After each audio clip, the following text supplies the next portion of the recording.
ఏపీలో అందుకే కూటమిగా ఏర్పడ్డాం అమిత్. ఏపీలో టీడీపీ జనసేనతో పొత్తుపై అమిత్ షా ధర్మవరం సభలో స్పష్టత ఇచ్చారు.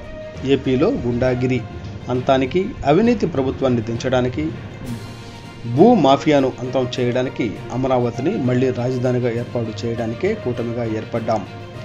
తిరుమలలో శ్రీవారి పవిత్రతను కాపాడుతాం. తెలుగు భాషను రక్షించడానికి మేమంతా కూటమిగా ఏర్పడ్డాం. జగన్ గుర్తుంచుకో, బీజేపీ ఉన్నంతకాలం తెలుగు భాషను అంతం కానివ్వం అని తేల్చి చెప్పారు. जनता पार्टी टीडीपी और पवन कल्याण के अलायंस का ఉద్దేశ్ बताना चाहता हूं. నేను ఈ రోజు విశాల సభలో మేము ఎందుకు పొత్తు పెట్టుకున్నామో, తెలుగుదేశం, జనసేన, బీజేపీ ఎందుకు పొత్తు పెట్టుకున్నాయి, ఎందుకు నరేంద్ర మోడీ గారు, చంద్రబాబు నాయుడు గారు, పవన్ కళ్యాణ్ గారు ఈ రాష్ట్రంలో కలిసి నడుస్తున్నారు అనే విషయానికి నేను సమాధానం చెప్పడానికి ఇక్కడికి వచ్చాను.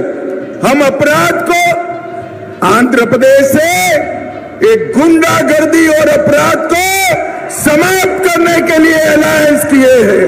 మేము ఆంధ్రప్రదేశ్లో ఈ గుండాగిరిని, నేరస్తుల్ని అరికట్టడానికి, అరాచకాల్ని అరికట్టడానికి ఇవాళ మేము ఈ పొత్తు పెట్టుకున్నాం. ఆంధ్రప్రదేశ్ से रैंपड करप्शन को समाप्त करने के लिए अलायंस किया है. పెద్ద ఎత్తున జరుగుతున్న అవినీతిని ఆంధ్రప్రదేశ్లో పూర్తిగా సమాప్తం పలకడానికి మేము పొత్తు పెట్టుకున్నాం. ఆంధ్రప్రదేశ్ से लैंड माफियाओं को समाप्त करने के लिए अलायंस किया है. ఆంధ్రప్రదేశ్లో విస్తృతంగా జరుగుతున్న భూమి మాఫియాని అరికట్టడానికి మేము ఈ పొత్తు పెట్టుకున్నాం.